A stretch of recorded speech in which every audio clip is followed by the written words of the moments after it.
الحمد لله الذي جعل الليل والنهار خلفة لمن أراد أن يذكر أو أراد شكورا وأشهد أن لا إله إلا الله وحده لا شريك له وأشهد أن سيدنا وعظيمنا وحبيبنا محمد رسول الله بعثه بين يدي الساعة بشيرا ونذيرا وداعيا إلى الله بإذنه وسراجا منيرا صلى الله عليه وعلى آله وصحبه وسلم تسليما كثيرا. أما بعد فيا عباد الله أوصيكم ونفسي بوصية الله سبحانه وتعالى ووصى بها إبراهيم بني يعقوب يا ابني إن الله اصطفى لكم دين فلا تموتن إلا وأنتم مسلمون يا أيها الذين آمنوا لا تخونوا الله ورسول وتخونوا أماناتكم وأنتم تعلمون واعلموا أنما أموالكم وأولادكم فتنة وأن الله عنده أجر عظيم. وقال تعالى ولا تأكلوا أموالكم بينكم بالباطل وتدلوا بها إلى الحكام لتأكلوا فريقا من أموال الناس بالإثم وأنتم تعلمون. وأما اليهود اسمعوا ما يقول في كتاب الله عنهم سماعون للكذب أكلون للسحت. وفي حديث قال رسول صلى الله عليه وسلم لعنة الله على راشي.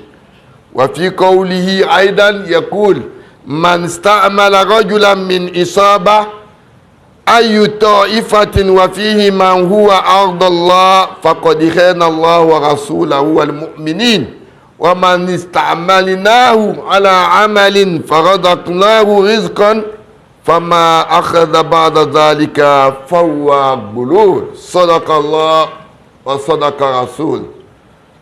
La louange est pour Allah. Il est le juste. Il a fait de l'islam un code de vie, une religion de recommandation et d'interdiction. Il atteste qu'il n'y a pas de divinité en dehors d'Allah. Il n'y a pas un Dieu le Père, ni un Dieu le Fils, ni un Dieu le Saint-Esprit. Il y a un seul unique Dieu, Allah, qui s'est donné le nom Allah dans le Lawh Mahfouz, que toute chose créée en forme humaine ou matérielle ne peut pas porter. C'est aussi que Mohammed, il n'est pas Dieu, il n'est pas le Fils engendré de Dieu, mais il est le serviteur et le messager d'Allah. Chers croyants en Dieu, craignons Allah et respectons nos engagements vis-à-vis de Dieu. Allah dit dans le Saint-Coran, ô vous qui croyez, ne trahissez pas Allah et le messager. Ne trahissez pas sciemment la confiance qu'on a placée en vous. Al-Amana.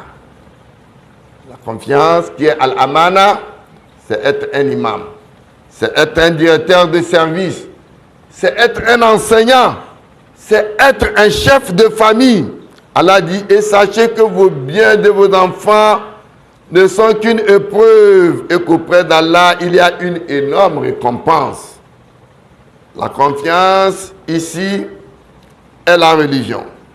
C'est votre responsabilité de la sauvegarder. Votre échec fera souffrir toute la société. Ô musulmans, afin de sauvegarder et de protéger cette confiance, Allah a interdit tout ce qui peut aller à la ruine et à la perte. Il a aussi interdit la corruption ou pot de vin ou vendre l'islam à vil prix. C'est-à-dire ce qui consiste à donner de l'argent pour laisser passer un forfait dans le but d'accomplir un gain illicite. Ou prendre de l'argent pour vendre l'islam à vil prix. Je ne sais pas à combien vous allez vendre l'islam et que cela va vous suffire. Vendre l'islam à vil prix, c'est de prendre de l'argent et ne pas dire la vérité là où il faut dire. C'est de prendre de l'argent et faire corrompre la religion. Allah dit, et ne dévorez pas mutuellement et illicitement vos biens, et ne vous en servez pas pour corrompre les juges, pour vous permettre de dévorer une partie des biens des gens injustement et sciemment. Condamnant le comportement des Juifs au temps du prophète sur le jugement, Allah subhanahu wa ta'ala nous dit, ils sont attentifs aux mensonges et voraces de gains illicites. S'ils viennent à toi, sois juge entre eux et détourne-toi d'eux. Et si tu te détournes d'eux, jamais ils ne pourront te faire aucun mal. Et si tu juges, alors juge entre eux en équité, car Allah aime ceux qui jugent équitablement. Musulmans, mes frères, la corruption est une forme de souhoul, c'est-à-dire posséder une chose par les moyens interdits. Selon Ibn Mas'ud, le prophète dit, la malédiction d'Allah sera sur le corrupteur et le corrompu. La corruption est monnaie courante dans la vie d'aujourd'hui. Elle devient une qualité dans tous les domaines. La compétence n'a plus sa place. La promotion s'achète ou s'échange avec les comportements immoraux, et tout ceci entraîne la banqueroute.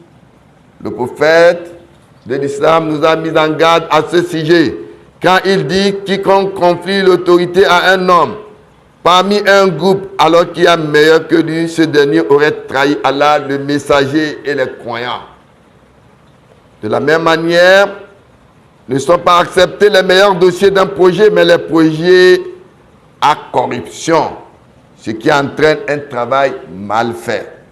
Le prophète nous dit, quiconque parmi vous est nommé à un poste de responsabilité avec un salaire, tout ce qu'il prendra au-delà de ce salaire est désapprouvé. C'est ça le goulot. C'est du vol en abusant de son autorité. Musulmans, mes frères, nous devons faire beaucoup attention avec le temps que nous vivons. La vérité n'a plus sa place. Le mensonge prend le devant sur tout. Les esprits volent bas. Il n'y a pas de soubassement dans la perception des choses. Nous sommes au temps où il faut embellir le mensonge, l'enrober de façon que le mensonge devienne attrayant, ne serait-ce que trop tard avant que la vérité ne vienne. Il a été rapporté qu'un homme au temps du prophète est décédé comme un martyr de guerre. Et le prophète a dit qu'il ira en enfer pour avoir volé pendant la guerre. Chers croyants en Dieu, évitons cette pratique qui aujourd'hui a fait du voleur du bœuf le juge du voleur de la poule. Qu'Allah nous fasse miséricorde. Implorons tous la miséricorde d'Allah. Qu'Allah nous fasse des musulmans sincères, qui nous donne ce qui sera licite pour nous et qui nous fasse éviter toute corruption qui sera mauvaise pour la société. Alhamdulillah wa kafa. Summa salatu wa salamu ala ashrafil mursalin Sayyidina Muhammad wa ala alihi wa sahbihi wa sallam. Ibadallah, ittaqullaha haqqa tuqatihi wa la tamutunna illa wa antum muslimun. Wa qala ta'ala, wa ma arsalna min qablika min rasuli wa la nabi illa idha tamanna alqa shaytanu fi umniyati fatayansahu Allahu ma yulki shaytan summa yuhkimullahu ayati wallahu alimun hakim. Sadaqallahu al-azim. Chers croyants en Dieu, demain est la journée de sport. Le gouvernement recommande à tout individu de faire un effort pour faire le sport demain.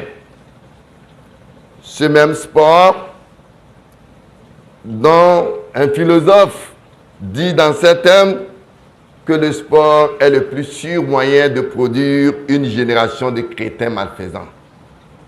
A-t-il raison? Pourquoi? Alors que les médecins nous disent de faire un effort pour faire le sport car ça donne la vie, ça donne la santé. Mais on nous dit que le sport est cependant un moyen de produire une génération de crétins malfaisants. Ça voudrait dire qu'il faut alors choisir dans le sport ce qui est bon et rejeter ce qui est mauvais. Au même moment que la Coupe du Monde est en train de se tenir, je voyais dans les réseaux sociaux hier au stade, aux heures de prière, où je ne sais pas si le football est arrêté ou comment, des gens faisaient leur prière. C'est bien, une année dans cette même masjid, pour la Coupe du Monde, c'était la Coupe du Monde, Coupe d'Afrique, je ne me rappelle plus. Le Togo devait jouer et le match devait être terminé un vendredi, je ne me rappelle plus avec quelle équipe, à 13h30. Cette même masjid, difficilement on a eu des rangées de musulmans qui sont venus prier à cause du football. Et si cela est vrai, la prière de Juma, qu'Allah dit dans ces versets, إذا نودي للصلاة من يوم الجمعة فاسعوا إلى ذكر الله وذروا البيع. Allah dit quand le jour de vendredi, il est l'heure, laissez tout ce que vous faites, vente, commerce, amusement. Mais le football a fait que les gens ont préféré regarder le match que de venir prier. Et ce jour, je me rappelle, quand le football est fini, on sortait, des gens courent pour venir prier. Subhanallah. Ainsi donc, si c'est ainsi, Malraux, ou comment il s'appelle, qui a dit cela, aurait donc raison. C'est pourquoi, en tant que musulmans, nous ne devons pas laisser Satan bénéficier de ses actes. Ce qui nous amène à l'histoire d'un musulman croyant un jour, qui s'est réveillé, qui a fait sa prière, qui a fait l'ablution, pour aller faire sa prière de Fajr dans la masjid, que vous appelez la mosquée. Il s'est habillé et il se dirigeait vers la masjid. Sur son chemin, arrivé à un endroit, ce dernier est tombé. Sa tenue est devenue sale, de boue et de déchets. Il se lève, retourne chez lui, refait son ablution, se fait changer et se dirige de nouveau à la masjid. Au même endroit, ce dernier tombe encore de nouveau. Au même endroit, il vient encore sa tenue qui est devenue encore sale et lui-même. Il retourne de nouveau à la maison, il se fait encore changer et il se dirige encore vers la masjid. En ce temps, il attendait déjà à salat. Vous savez, après ça, 10-15 minutes, la prière de Fajr doit se tenir.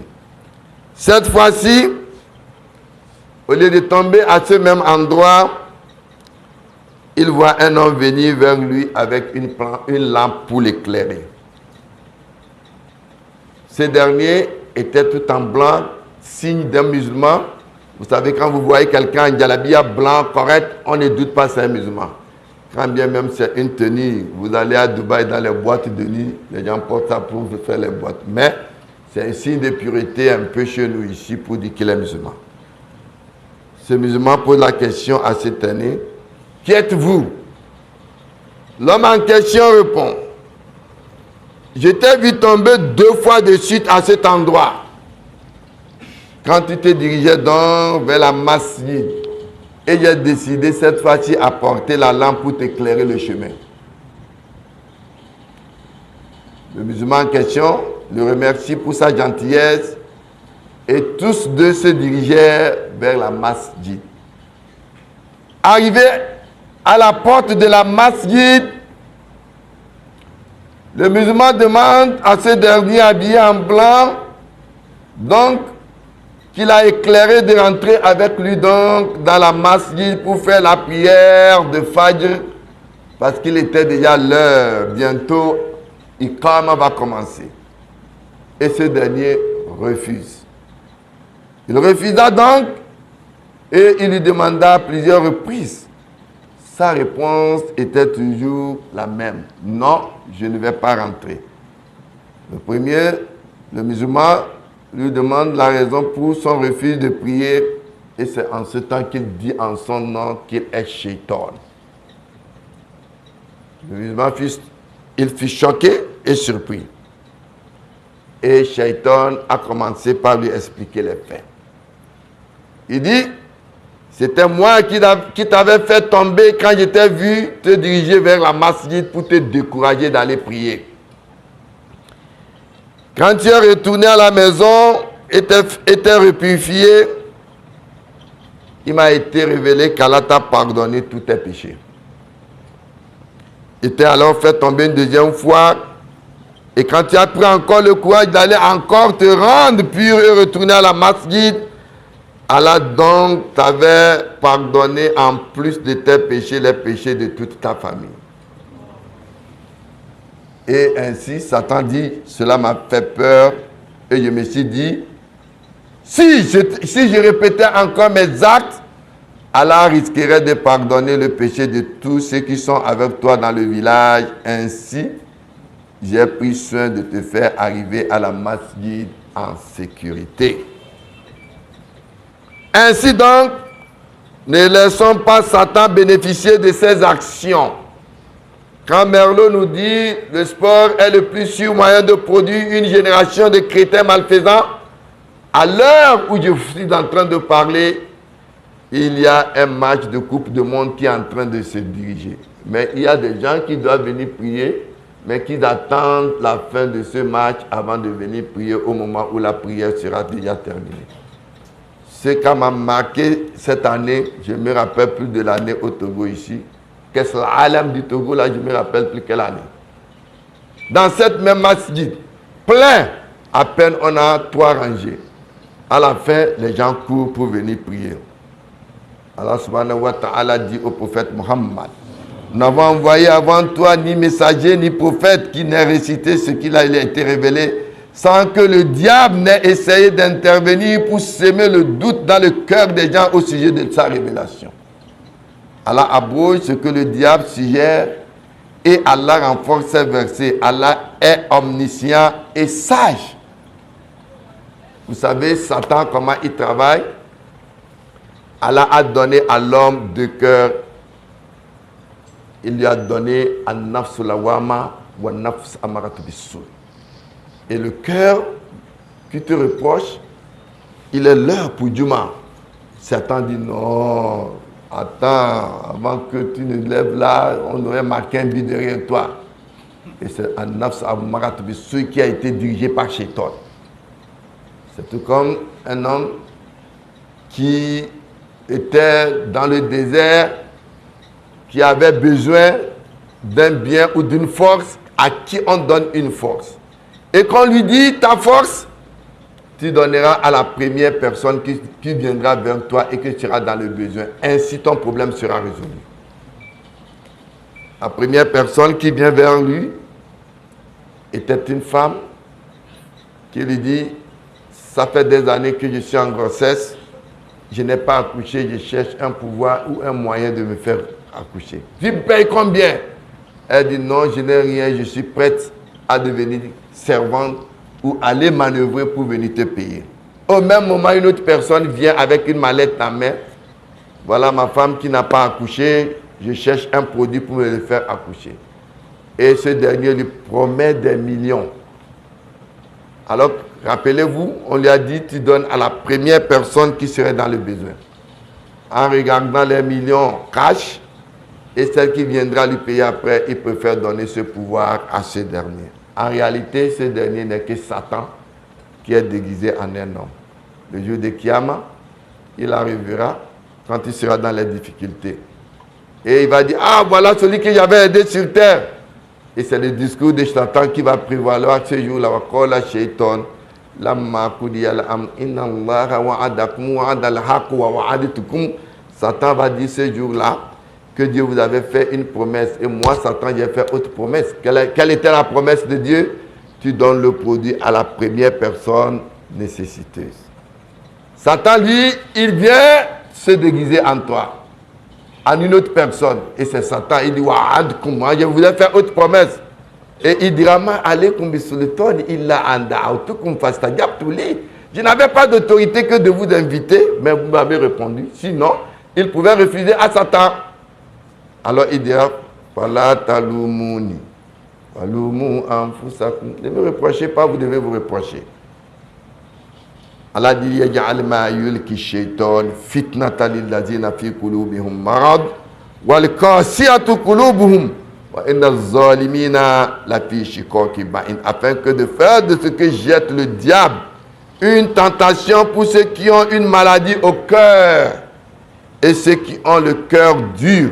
Les injustes sont certes dans le schisme profond. Qu'Allah nous fasse connaître sa science religieuse. Qu'Allah nous fasse des musulmans sincères. Le Koyasmos me dit qu'il y a une dame qui a des problèmes, que son mari est dans des difficultés. Elle sollicite une quête spéciale pour sauver son mari de cette situation. Si c'est une situation d'endettement, Allah est Ad-Dayan, celui qui ne paye pas cette dette, qu'il paye, qu'Allah ouvre les portes à cette dame comme convenu pour que son mari puisse sortir de cette difficulté. Si c'est une dette, un serviteur de Dieu, ce n'est pas tous ceux qui sont malhonnêtes, qui sont souvent endettés et qui sont dans les difficultés. Un serviteur de Dieu était une fois endetté et par maladresse, il n'a pas pu payer, honorer sa dette. Arrivé à la justice, on lui donne un délai. Au cas où il ne paye pas, il ira en prison. Comme il n'avait pas autre moyen, il avait commencé par égrener son chapelet en faisant as-salat au prophète Muhammad. As-salat au prophète Muhammad. Il faisait sa salat jusqu'à la veille, il n'a pas trouvé l'argent et il a vu le prophète Muhammad. Celui-là qui lui dit d'aller, on va payer ta dette. Il n'a pas retrouvé, il n'a pas eu d'argent. Qui va payer alors? Le prophète a dit, celui-ci est mon serviteur, va à la justice, on va payer ta dette. Il va conformément et on lui demande l'argent et le juge qui devait alors prendre l'affaire lui dit, l'argent fait combien? Voilà ton argent. J'ai vu hier en rêve le prophète qui m'a dit, celui-ci est mon serviteur, il n'a pas droit à la honte. Et le juge donne l'argent pour qu'il paye. On remet l'argent au propriétaire, il dit, ah, cet argent n'est plus mon argent. Hier, j'ai vu le prophète en rêve qui me dit que ce serviteur est mon serviteur. Il n'a pas droit à la honte. Et lui refuse aussi l'argent. Finalement, l'homme endetté retourne. Le juge refuse de prendre l'argent. Il dit, moi, le prophète m'a dit de payer la dette. L'autre dit, le prophète m'a refusé de prendre l'argent. L'argent devient à qui? L'argent lui revient. Qu'Allah le Tout-Puissant nous paye nos dettes et qui nous éloigne de tout ce qui serait tentation. Ibadallah, inna Allah ya'muru bil adli wal ihsan wa ita'i dhil qurba wa yanha 'anil fahsha wal munkar wal baghi ya'idhukum la'allakum tadhakkarun. Qumu ila salatikum yarhamnakumullah.